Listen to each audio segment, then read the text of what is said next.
The Junior Reserve Officers Training Corps program, or JROTC, provides high school students with an important opportunity to strengthen their leadership and interpersonal skills, improve their physical fitness, and pursue their education, all while immersing themselves in military culture. Every year, thousands of young cadets graduate from JROTC. Many of them go on to pursue a career of military service. This program is crucial for the future of our military, so I was deeply disturbed by the report in the New York Times this summer, finding that dozens of JROTC instructors have sexually assaulted their students, abused them, and harassed them. That is why Chairman Lynch and I wrote to the Department of Defense and the military services in August seeking information about how the military services conduct oversight of their JROTC programs and what changes are needed to protect cadets from predatory instructors.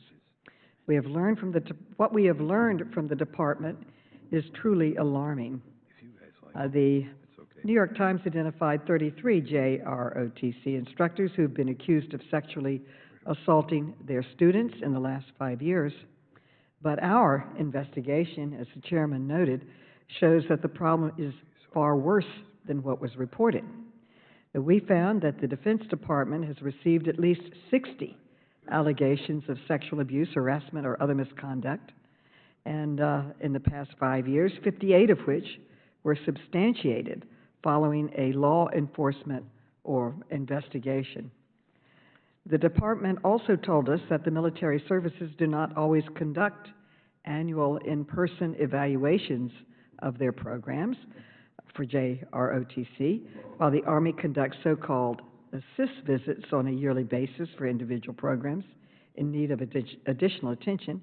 It otherwise only inspects 1/3 of its units each year.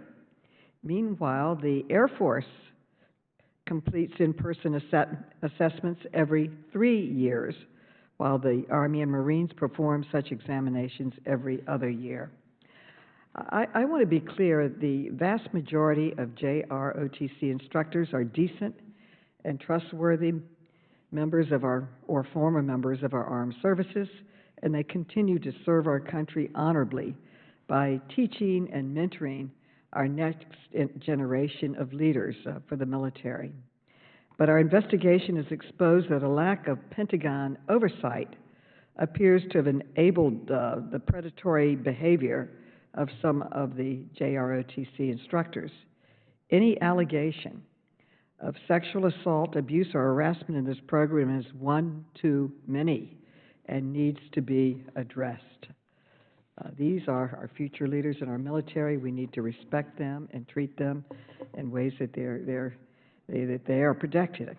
I hope that today's hearing will illuminate some of the lapses that have contributed to sexual abuse by JROTC instructors, and I am confident that the Oversight Committee, led by this subcommittee, will continue to work on a bipartisan way with Mr. Grossman and others to ensure the safety and well-being of our nation's young cadets.